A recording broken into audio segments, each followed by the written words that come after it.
to try to keep him safe. Uncle still has not been finished off. Now it's going to be the grab bomb combo coming in from the downfield, and NotE will find 4. They were way too busy trying to take down Uncle. He survives all of it, and NotE just dunks on him.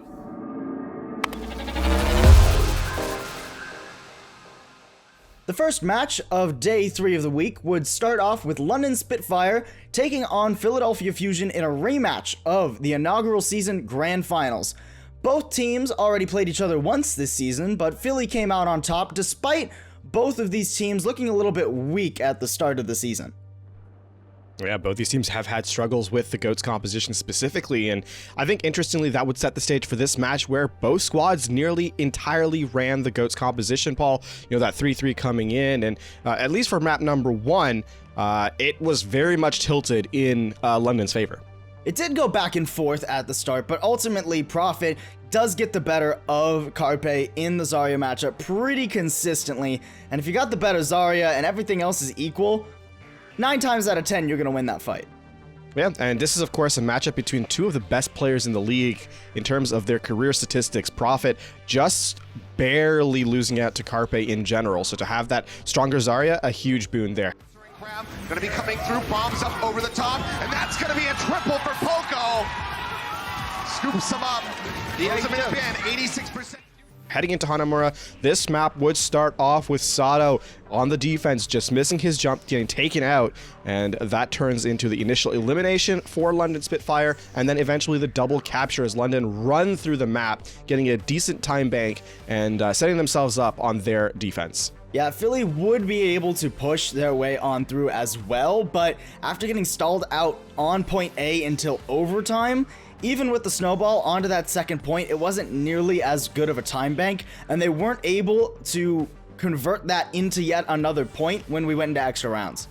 Right, so they get full held, and now it's their turn to defend, and with 5 minutes remaining though, Philadelphia, the cards were stacked against them. That's an enormous amount of time to hold, and Philadelphia looking pretty weak. That being said, London, they start off in the GOATS composition, and after the first 3 or 4 pushes where they fail, they then switch to quad DPS composition, and end up getting full held. This is not something we see a whole lot of, Paul. No, normally it goes the other way, right? You start on the quad DPS hoping to poke out an easy member and then switch to GOATS when your time is running a bit short, but London, they play it backwards and it doesn't work out for them, so it's a draw on Hanamura.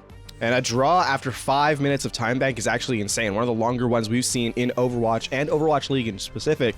So for the London Spitfire, you head into map number 3, Blizzard World, look a little bit rusty, and it starts off pretty awkward for them. It does. They start on that 4 DPS yet again, but it takes them a very long time to actually unlock that payload on point A. They do manage to unlock the payload eventually and roll through the 3rd point, but they don't have any time left on the bank. Yeah, and that sets the stage for Philadelphia, right? You have to complete the map with time remaining, ideally more than a minute, and they do just that. It takes them a while. They do unlock the payload and get through the point. After they, kind of staggered out on point A, the remaining part of Blizzard World gets really easy for them. They capture point 2 and point 3 with pretty much no contest whatsoever, and then as they set up for their second attack, it takes them till that last moment, 2.5 minutes, it takes them to the last minute, but they get all the way through and take the victory on Blizzard World and even up the series. Yeah, it would be 1-1 heading into the final map over on Rialto. Philly come out with a very standard attack, but when it's that regular GOATS against GOATS, that Zarya matchup ever so important, and Carpe still losing out on that, and Philly unable to complete that map. They get 2 points, but couldn't connect onto that full cap. Yeah, just barely shy too, so very close. That's not a bad situation for Rialto. We know how much of a defensively favored map that was. London, on the other hand, their GOATS is a lot cleaner, that 3-3 composition a lot cleaner than Philadelphia, and they get all the way to that final point, overtime fight, Gesture, man of the hour, closes it out with the Earth Shatterer, and London, they take Rialto and they take the series 2-1. There's the card, now the grab's gonna be coming through. Fury dumps the bomb, they don't have the shields. Fury, he finds 4. Poco's gone, it's a team wipe, and London Spitfire will be able to take it. The second match of the day would feature the Vancouver Titans versus the Houston Outlaws. Now this one's a little bit interesting because we have the Vancouver Titans still as of yet undefeated in the Overwatch League versus the Houston Outlaws, who had a pretty decent stage 1, but there was questions of strength of schedule, and we've yet to see them play here in stage 2. Yeah, this is going to be their first matchup, and introduction to Houston Outlaws. We're bringing back a player we haven't seen for quite some time, Arhan, in the starting roster here for the Outlaws, and initially, Busan, Houston Outlaws, they take the lead on that first stage and run it back. You know, the DPS composition gives Vancouver a ton of trouble, and Houston Outlaws take an early lead in the series, 2-0 on Busan. Fight win and then hold the points. Being crazy. We're in overtime. Ready? Linkser gets a kill on the bumper, and there goes Slime. Tactical visor. Moving on to Paris, though, the second map of the series, Houston wouldn't be able to keep that momentum rolling. They'd opt into the Winston Goats matchup versus Vancouver Titans, and in case you weren't aware, Vancouver Titans pretty comfortable on that Winston Goats, any variant of Goats really, and they were able to get the full hold on their defense. Yeah, and then, you know, to the surprise of absolutely everyone, cue the sarcasm there, Vancouver, they open up with a Symmetra and roll the point as well. So, you know, this team clearly capable of playing more than just the 3-3 and take Paris 1-0, although 1 is a bit generous considering it's exactly 1 tick. So 1/3 to nothing, and tying up the series here, 1-1. And they'd keep that momentum rolling, moving on to Eichenwald. Houston would give them absolutely no trouble with their DPS defense of point A, but Houston would put up a much better fight on point B, back on that Winston Goats matchup, and be able to hold Vancouver Titans from even capping the second point. On offense, they have a pretty good start as well, and they get through that first point with a relatively decent time bank, but Bumper, ever the gatekeeper, says no way, and off the back of Reinhardt play and Earth Shatters galore, ends up holding Houston, and they get held here via the superior Reinhardt Goats variant that Vancouver runs. Mind games. Oh, Big shatter, everybody but boy. That was a 5-man shatter from Bumper. Gets 2 with the charge immediately. Here comes a grab, and it is 2. Again, Eichenwald not much closer. Houston, there's a couple of questions coming in. You know, the 3-3 matchup versus the Goats team. How would they perform? And while it wasn't fantastic, you got to applaud them for at least trying to take that toe-to-toe matchup. And all in all, Houston did a fairly decent job throughout this series, but they would opt into the Honor Goats throughout, including when we move over onto map 4 of Rialto, and they wouldn't have that extra support ultimate to survive through grabs. That would be the story of the map for Rialto, just grabs after grabs, fight after fight, 1 for Vancouver. Vancouver would easily manage to complete the full hold and then cap that point to win the series out 3-1. Forward to Twilight with yet another Transcendence, and that's a 4-man self-destruct from John. Match number 3 of the day, it is Dallas versus Toronto, and Dallas, they feature themselves a new look in NotE, traded over from the Boston Uprising. He makes his debut here for the Fuel, and it's going to be Oasis as our stage, and we open up on Garden. We do, and NotE opens up on a bit of a new look as well. On that Tracer, not really a hero we expect in his pool, but it works out pretty well for the Dallas Fuel 3 DPS. Very effective, manages to hold all the way to 68%, before they switch to Sombra Goats and come back in for the retake. Yeah, Toronto Defiant, they kind of struggle, even with a 3-3 composition too. They look a little bit lost at times, and they lose out stage number 1, taking that loss there. Then they head into stage number 2, Goats v Goats. Defiant, though, even with the advantage in Graviton Surge, I'm 37 building it pretty slowly, comes in late. The Defiant, you know, they use a Graviton Surge, and even though they get a couple of kills, Dallas Fuel, they come in and resurrect the fights off of great Winston play from OG. And Yakpung, unable to really stay alive a lot of the time, gets taken down. So Dallas, they end up taking Oasis 2-0.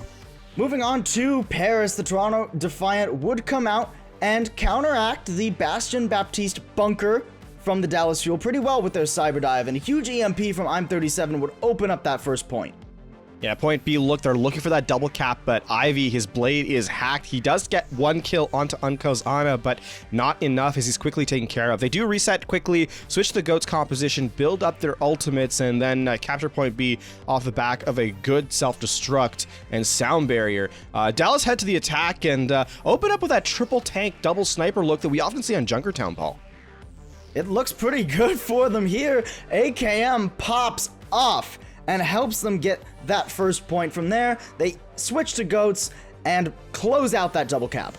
Here, Rez will come back through from closer, and Yakpung way too far up. It's going to be taken down now. AKM gets a double kill. That go and Ivy both. Yeah, Toronto's turn to get the attack again, though. Cyber dive again into the Bastion composition. It's the last fight, and Toronto with the EMP, it helps him clean up, and they get to point B, and that's where I'm 37 pops off. He switches to the McCree, his signature hero. He gets a double kill, plus breaks the Winston barrier to help the self-destruct kill come through, and Toronto finish up the cap again, and we head into even further innings. But unfortunately, Toronto wouldn't be able to cap with time. Can't say the same for the Dallas Fuel. After OG gets the nano into a primal to unlock that first point, Dallas just run it down mid with the rally grav bomb to cap that point B. And then on their third attack, they easily 3 DPS outlast the Toronto bunker and win out that map to give themselves a 2-0 lead in the series. Yeah, and at this point here, Toronto Defiant, they look a little bit weak. Heading into map number 3 after the halftime, they sub in aid for Roki, and it looks none the better for them as Dallas, they push through the entirety of the map, having lost exactly one fight, and Dallas complete out King's Row, and then end up holding the full hold. ACAM's EMP generation was fantastic. Dallas, they debuted the Baptiste Goats composition for the first time here, though, Paul. And it looks pretty good. They managed to get that full hold that you mentioned on King's Row and win themselves out the series 3-0, and they'd use that composition to have a very solid defense after their speedrun offense on Rialto, but it wouldn't last forever on point A. It really wouldn't. The Sombra Ghost does beat it, in fact, and Dallas, after they switch to the normal 3-3 to contest second, Envy with a 6-person EMP helps break through the Dallas defense. Toronto, they do switch back to that normal Goats again, but NotE just ends it all. This new pickup for the Dallas Fuel really showing his stuff. Try to keep him safe. Uncle still has not been finished off. Now it's going to be the grab bomb combo coming in from the Dallas Fuel, and NotE will find 4. They were way too busy trying to take down Uncle. He survives all of it, and NotE just dunks on him. Yep, that would be the 4-0 win for the Dallas Fuel and an excellent entry into the second stage of Overwatch League Season 2. Last match of the day, and it's going to be the Los Angeles Gladiators versus the Guangzhou Charge. Guangzhou looking to turn things around after struggling the last couple of matches that they've played. Lijiang would be our playground, and initially, LA Gladiators not looking too far ahead in terms of the relative matchup. No, they would eke out a win on that first stage, but Guangzhou, after winning the first fight on stage 2 of Lijiang, would mop up with a 100-0 win and send us into that third round. And that third round would start with an extended fight. LA Gladiators win out barely, but they do gain ultimate advantage. Decay is absolutely massive on the Zarya, beating out Happy. And, Guangzhou, they do take a retake, but even with the ultimate advantage at times, they kind of just let it fall away, and Lijiang Tower would end with LA Gladiators taking a 2-1 lead. The LA Gladiators would look to keep that momentum going on to Temple of Anubis, and it would start off pretty well for them as Guangzhou, they would decide to run the Ana rather than the Zenyatta in their Winston Goats and eventually lose out that first point because they just didn't have the same kind of sustainability. And Happy, he dies early on the second point, and that means that LA Gladiators will end it up in a snowball. They capture all the way through, so 2 points gained for them. Guangzhou, they look for that triple DPS on offense, but it really doesn't work for them as LA, they play extremely aggressively and just crush the supports. Nard trying to get a little bit more. Oh, Shaz! He's down to use a nano boost. Looking really good for the Charge right now. Just a couple more to clean up. Hotba coming in. There we go. And it was Happy just taking names on that Hanzo. Saw it on the kill feed. Guangzhou, they eventually cap A, mostly because of Happy's Hanzo and the pop-off of Hotba as well on the Pharah, but it takes a lot of time, and Guangzhou are really forced to struggle on their way through B as well. They do get the full cap, but it's not nearly the same. No, not the same time bank at all, but it would be the same 3 DPS coming out for Guangzhou on their offense, and they would have the same kind of struggle. They don't even manage to touch the point when the clock ticks down to 0, no overtime triggered, and LA Gladiators would just need 1 tick on their offense. And Rio is more than happy to oblige, comes in a little too late, so LA Gladiators win that single fight that they need, and they take the victory on Anubis, and already up 2-0 in the series before the halftime. Heading into Blizzard Worlds, Decay would start off strong on the Zarya, as we expect from him, easily helping his team win out both point A and B. They'd struggle a little bit on that third point, with Guangzhou putting up a much better fight with better ult economy across the board, but LA Gladiators would get that full cap. Yeah, Guangzhou on their attack looking to at least equalize, at least go for a contest. Again, they do need to complete the map. They don't want to lose this map out, as that would end the series. And Guangzhou pushed through A with slightly better ult economy, but they're still losing fights more than they're winning. And this has been a struggle for them in this map. Yeah, Roar, though, would get a little bit too big for his britches, go for a cheeky flank shatter, get caught out entirely, and give Guangzhou the chance to push through B. Although the double boop coming out from Big Goose would help LA Gladiators stall Guangzhou out on that third point, take the map, and take the series. Into hydration, but Guangzhou lost somebody. Big Goose with the double boop. That's what Big Goose does, man. He finds those angles, and I gotta say, Guangzhou Charge making it a little bit easy for him there. And we head into Gibraltar, and with the series over, it certainly felt like Guangzhou had the same idea. LA Gladiators, they pushed through pretty easily on Gibraltar. They cap all the way through with a 2.5-minute time bank, and Guangzhou on their offense, things just don't look much better. No, not at all. They get pseudo spawn camped for a bit outside of point A, and although they do eventually cap that first point, they can't connect with the second, so they would lose that map 3-1 and lose the series 4-0, continuing their map losing streak of losing the past 23 out of 24 maps played. They haven't really found their foothold yet, so for Guangzhou, tons of questions still need to be answered here as they move down the later stages of stage number 2.